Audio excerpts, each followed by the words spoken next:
આજે વેપારીઓ દ્વારા આંદોલન કરવાની ચીમકી અને ગાંધીનગર ગૃહમંત્રી આગળ જવા માટેની તમામ રજૂઆત કરી છે.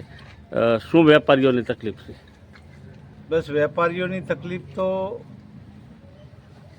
એ 6-7 ચોરીઓથી, અને ચોરી પોલીસ તો એમની રીતે કામ કરે જ છે ને કરતી હતી, પણ આ લોકોએ અહીંના પ્રતિનિધિ તરીકે મને અહીંયા બોલાવ્યો.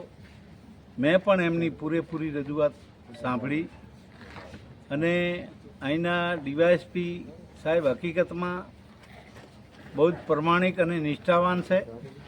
એમને મેં બોલાવીને વાત કરી એટલે એમણે પણ વેપારીઓની વાત પૂરેપૂરી સાંભળી છે અને જે થાય એ કરવું પડે એ કરીને પણ પોલીસનું કામ સારી રીતે કરીને નિષ્ઠાવાનથી અને આ જે ગુનેગારો ચોર છે એ વહેલી તકે પકડાય એવી કાર્યવાહી કરવાની વાત કરી છે.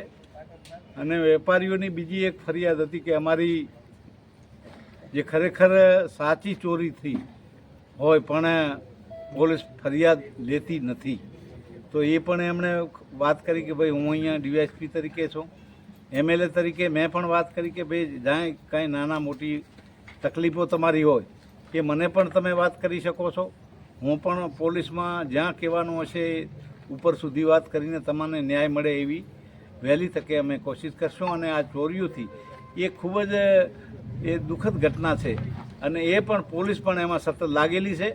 અને હું પણ એમ પોલીસને મેં પણ વાત કરી કે ભાઈ ગમે એમ કરીને જે કરવું એ કરીને પોલીસ વહેલી તકે આ ગુનેગારોને પકડે અને વેપારીઓને ન્યાય મળે. એ જ પેટ્રોલિંગની કંઈક વાત થઈ? પેટ્રોલિંગ તો વાત કરી છે, પોલીસે વાત કરી છે, ડીવાયએસપી સાહેબે પણ વાત કરી કે ભાઈ વહેલી તકે અમે અને જે પેટ્રોલિંગ છે એ પણ વધારી દઈશું અને વહેલી તકે આ પોલીસનું કાર્ય કરીને એ ચોરોને ગુનેગારોને કઈ રીતે પકડવા એ અમે આયોજનબદ્ધ એ પકડી પાડશું. એને